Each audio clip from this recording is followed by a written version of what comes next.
नमस्कार अनि स्वागत छ स्मार्ट जिके नेपाल युट्युब च्यानलमा। आज मैले तपाईहरुको लागि एकदमै महत्त्वपूर्ण विषयवस्तु लिएर आएको छु र विषयवस्तु रहेको छ नेपालको संविधान सम्बन्धी एकदमै महत्त्वपूर्ण प्रश्न उत्तर लिएर तपाईहरुमा उपस्थित भइसकेको छु र आजको प्रश्न उत्तर सुरु गरौँ। पहिलो प्रश्न रहेको छ नेपालको संविधान 2072 कहिले जारी गरियो? यसको सही उत्तर हुन्छ 2072 साल असोज 3 गते। त्यसैगरी अब अर्को प्रश्न, नेपालको संविधान 2072 मा कति धारा, भाग र अनुसूची रहेको छ? सही उत्तर हुन्छ 35 भाग, 308 धारा र 9 वटा अनुसूची रहेको छ। त्यसैगरी अर्को, नेपालको संविधान 2072 मा कतिवटा मौलिक हकको व्यवस्था गरिएको छ? उत्तर हुन्छ 31 वटा। त्यसैगरी नेपालको संविधान 2072 को पहिलो संशोधन कुन धारामा भयो? सही उत्तर हुन्छ धारा 42 र 286। त्यसैगरी अर्को, प्रत्येक महिलालाई सुरक्षित मातृत्व र प्रजनन स्वास्थ्य सम्बन्धी हक हुनेछ भनी कुन मौलिक हकमा व्यवस्था गरिएको छ? यसको सही उत्तर हुन्छ महिलाको हक। त्यसैगरी अर्को प्रश्न, राज्यका निर्देशन सिद्धान्त सम्बन्धी व्यवस्था नेपालको संविधानको कुन धारा र भागमा गरिएको छ? यसको सही उत्तर हुन्छ भाग 4 धारा 50। त्यसैगरी अर्को प्रश्न, अवशिष्टको अधिकार कति भाग र धारामा रहेको छ? यसको सही उत्तर हुन्छ भाग 5 धारा 58। त्यसैगरी अर्को प्रश्न, संविधान र कानुनको व्याख्या गर्ने अन्तिम अधिकार कसलाई रहेको छ? यसको सही उत्तर हुन्छ सर्वोच्च अदालतलाई। त्यसैगरी अर्को प्रश्न, न्याय सेवा आयोग कति सदस्यीय रहने व्यवस्था छ? यसको सही उत्तर हुन्छ अध्यक्ष सहित 5 सदस्य। त्यसैगरी अर्को, नेपालको संविधानमा शिक्षा सम्बन्धी हक कुन धारामा रहेको छ? यसको सही उत्तर हुन्छ धारा 31। त्यसैगरी अर्को प्रश्न, नेपालको संविधानमा बालबालिका सम्बन्धी हक कुन धारामा रहेको छ? सही उत्तर हुन्छ धारा 39। त्यसैगरी अर्को प्रश्न, संविधानमा माध्यमिक तहसम्मको निःशुल्क शिक्षा पाउने हक कुन धारा उपधारामा रहेको छ? यसको सही उत्तर हुन्छ धारा 31 उपधारा 2। त्यसैगरी अर्को प्रश्न, संविधानमा राज्यका नीतिहरू कुन धारामा समावेश गरिएको छ? यसको सही उत्तर हुन्छ धारा 51। त्यसैगरी अर्को प्रश्न, राष्ट्रपतिको पदावधि कति वर्षको हुने व्यवस्था रहेको छ? यसको सही उत्तर हुन्छ निर्वाचित मितिले 5 वर्ष।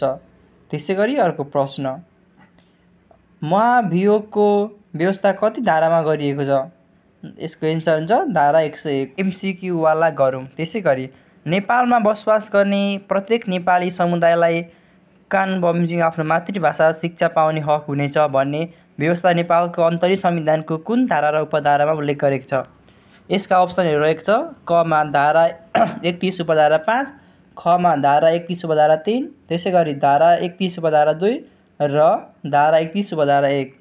यसको सही उत्तर हुन्छ क धारा 31 उपधारा 5। त्यसैगरी अब अर्को प्रश्न, आधारभूत र माध्यमिक शिक्षा सम्बन्धी अधिकार संविधानको कुन अनुसूचीमा रहेको छ? यसको अप्सनहरू रहेको छ अप्सन ए अनुसूची 5, बी मा अनुसूची 6, अर्को अनुसूची 7 र अनुसूची 8। यसको सही उत्तर हुन्छ अनुसूची 8 मा रहेको छ। त्यसैगरी अर्को प्रश्न, वर्तमान संविधान व्यवस्था अनुसार राज्यका निर्देशक सिद्धान्त नीति र दायित्वको प्रगतिशील कार्यान्वयन भए नभएको अनुगमन र मूल्याङ्कन कसले गर्ने व्यवस्था रहेको छ? यसको अप्सनहरू रहेको छ क राष्ट्रपति, ख प्रधानमन्त्री तथा मन्त्री परिषदको कार्यालय, ग सङ्घीय संसद र घ कसैले गर्न पाउँदैन। यसको सही उत्तर रहेको छ अप्सन ग सङ्घीय संसद। त्यसैगरी अर्को, नेपालको संविधानमा राष्ट्रिय झण्डाको आकार कसले निर्धारण गरे बमोजिम हुनेछ भन्ने व्यवस्था गरिएको छ? यसको अप्सनहरू रहेको छ क सङ्घीय कानुन, ख जिल्ला प्रशासन कार्यालय, ग नेपाल सरकार र घ मा छ राष्ट्रिय झण्डा सम्बन्धी कानुन। यसको सही उत्तर रहेको छ ग नेपाल सरकार। त्यसैगरी अर्को प्रश्न, नेपालको संविधान सम्बन्धी विभिन्न अनुसूचीहरू र सो सूचीमा रहेका विषयहरूबीच जोडामीलाई कोडबाट सही उत्तर छान्नुहोस् भनेको छ र तपाईहरुले स्क्रिनमा देख्न सक्नुहुन्छ निशान छाप भनेको अनुसूची 3 मा पर्छ। सङ्घको अधिकार सूची भनेको अनुसूची 5 मा पर्छ। प्रदेशमा रहने जिल्ला भनेको अनुसूची 4 मा पर्छ र स्थानीय तहको अधिकार भनेको अनुसूची 8 मा पर्छ। त्यो अनुसारले हेर्ने हो भने अप्सन घ सही उत्तर हुन्छ। त्यसैगरी अर्को प्रश्न, बहुभाषिक नीति अवलम्बन गर्ने भन्ने नीति वर्तमान संविधानको कुन नीति अन्तर्गत पर्छ? पहिलो मानव अधिकार सम्बन्धी नीति, खमा छ राजनीति तथा शासन व्यवस्था सम्बन्धी नीति, गमा सामाजिक तथा सांस्कृतिक रूपान्तरण सम्बन्धी नीति र नागरिक आधारभूत आवश्यकता सम्बन्धी नीति।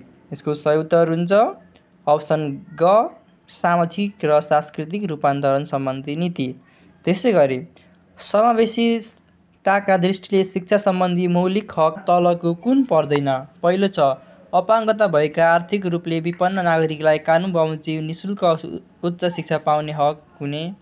दोस्रो छ आर्थिक रूपले विपन्न सबै खाले नागरिकलाई कानुन बमोजिम निःशुल्क शिक्षा पाउने हक हुने। र त्यसै दृष्टिविहीन नागरिकहरूलाई ब्रेल लिपि माध्यमबाट कानुन बमोजिम निःशुल्क शिक्षा पाउने हक हुने। र बहिरा र स्वर वा बोलाइ सम्बन्धी अपाङ्गता भएका नागरिकलाई साङ्केतिक भाषाको माध्यमबाट कानुन बमोजिम निःशुल्क शिक्षा पाउने हक हुने। यसको सही उत्तर हुन्छ ख आर्थिक रूपले विपन्न सबै खाले नागरिकलाई कानुन बमोजिम निःशुल्क शिक्षा पाउने हक हुने। अब जब हामी त्यसैगरी अब अर्को प्रश्नतर्फ, नेपालको संविधान सम्बन्धी दिएका समूहबीच जोडामीलाई कोडबाट सही उत्तर छान्नुहोस्। त्यसैगरी स्क्रिनमा देख्न सक्नुहुन्छ हाम्रो निर्वाचन आयोग धारा 245 मा पर्छ। अध्यादेश भनेको हाम्रो धारा 124 मा। त्यसैगरी सङ्घीय सञ्चित कोष भनेको धारा 245 मा र राजनीतिक दलको गठन भनेको धारा 269 मा पर्ने भएकाले यसको हेर्दाखेरि यसको सही उत्तर हुन्छ अप्सन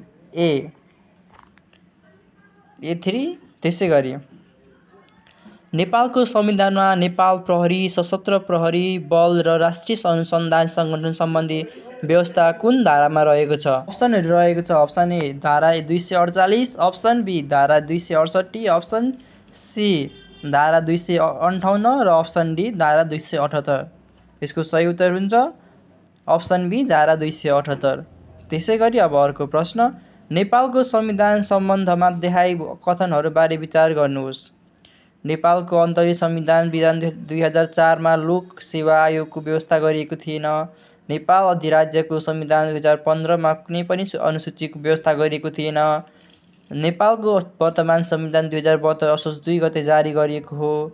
नेपालको अन्तरिम संविधान 2063 जारी गर्दाका दिन मङ्गलबार परेको थियो। यसमध्ये चाहिँ कुन कुन उत्तर चाहिँ ठिक हो भनेर चाहिँ भन्नुपर्ने हुन्छ हाम्रो। र यसको हाम्रो सही उत्तर रहेको छ अप्सन